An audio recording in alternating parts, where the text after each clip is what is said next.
Hello hi శుభోదయం అండి అందరికి. నేను డైలీ చూస్తున్నా కానీ నాకెందుకైతే కనిపించలేదు అసలు. కాలీఫ్లవర్ వచ్చేసింది ఫుల్గా, బాగా చూపించాడు అనమాట నాకు నిన్న ఈవినింగ్. చూసేసరికి సో హ్యాపీ ఫ్రెండ్స్. అసలు నేను వేరేదో చూస్తున్నా, ఎందుకంటే దానికి ఫస్ట్ నుంచి చిన్న చిన్నగా వచ్చిందని నేను దాన్నే చూస్తున్నా కానీ పక్క ఉన్న వాటిని అయితే పట్టించుకోవట్లేదు. కానీ నా పంట ఫలించింది. కాలీఫ్లవర్ అయితే చక్కగా వచ్చేసినాయి. హార్వెస్ట్ మీకు త్వరలోనే చూపిస్తా. మన ఛానల్ ఇంకా ఎవరైనా సబ్స్క్రైబ్ చేసుకోకపోతే అంజలి పల్లెటూరు వ్లాగ్స్, మీ రైతు బిడ్డ అంజలి ఛానల్ని సబ్స్క్రైబ్ చేసుకొని ఒక లైక్ కొట్టండి. ఇంకా మా పెరట ఎలా ఉందో కామెంట్ బాక్స్లో కామెంట్ చేసేయండి. కాలీఫ్లవర్, క్యాబేజీ మీరు ఎప్పుడైనా పండించారా, అనుభవం ఉంటే కనుక కామెంట్ అయితే చేసేయండి. ఇవి టమాటాలు చూపించాను కదా, చిన్న మొక్క దగ్గర నుంచి మీకు అప్డేట్ ఇస్తానే ఉన్నా. టమాటాలు కూడా తాజా తాజా టమాటాలు, అసలు ఆర్గానిక్ అండ్ న్యాచురల్ టమాటాలు మంచిగా బంచెస్గా వచ్చేసినాయి. కానీ ఇవైతే హార్వెస్ట్కి టైం పట్టిద్ది.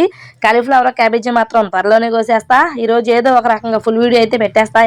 ఇది మీ అంజలి ఛానల్ తరపు నుంచి అయితే మీకు త్వరలోనే charcoal soaps and herbal shampoo, కుంకుడుకాయ షికాకాయతో చేసిన షాంపూ, న్యాచురల్గా ప్యూర్గా జెన్యున్గా నేనైతే చేసి పంపిస్తాను మీకు. మీ అందరి సపోర్ట్ ఇలానే ఉండి మీరు కామెంట్ చేస్తూ, లైక్ చేస్తూ, సబ్స్క్రైబ్ చేసుకోండి. మంచి మంచి వీడియోస్ అండ్ మీకు ఉపయోగపడే వీడియోస్ మీకు చూపిస్తూ ఉంటాను. ఓకేనా, బాయ్ బాయ్ అండి.